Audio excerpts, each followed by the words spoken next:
Okay, magandang araw mga ka-e-bike. Dito tayo sa Banaba, Lehos. May e-bike tayo dito. Papacheck ni sir yung brake shoe.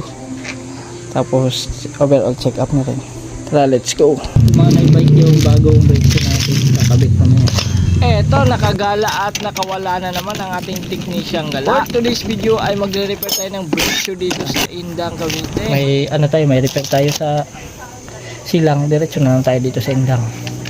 Gets? Ganyan ang ginagawa natin mga ka-e-bike, schedule po. Para sa ganun po, isahan ng punta mga ka-e-bike. Sa customer natin sa Paranaque at sa Las Piñas, next po kayo neto mga ka-e-bike. Kaya hintayin nyo po si Technician Gala papunta dyan sa inyo. Shout out po pala sa ating mga customers sa pag-reach out sa TikTok, sa YouTube at dito sa Facebook. Huwag po kayong mag-alala, naka-line up na po yung schedule natin. Napakatibay nito guys.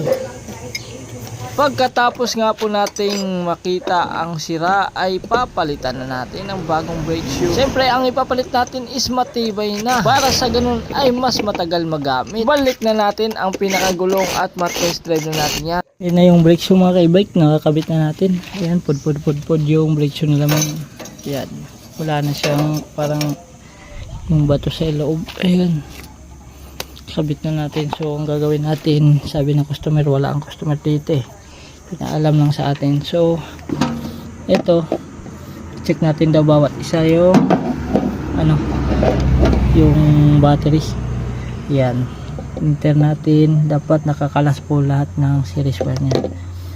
Battery test natin after, tapos seal battery CCA 500A testing natin. Yan mga ka-e-bike, yung battery health nya kailangan na siya i-replace. 9% na lang, tapos 5% charge. Lowbat kasi siya guys. Yung iba check natin yung iba din. At yun nga po ay inisa-isa po natin ma-check ang battery. Ang health niya is 9%, tapos ang charge ng battery is 5%. Ibig sabihin lowbat na lowbat po yung e-bike nila. Kaya ang reading is replacement mga ka-e-bike, pero pag yung pinatakbo na natin ay okay naman na. Ibig sabihin yan mga ka-e-bike ay pwede pa yung battery niya pero lowbat lang po. Payo ko sa may e-bike dyan, i-full charge po natin bago natin itambay yung e-bike. Hanggang dito na lang. God bless and peace out.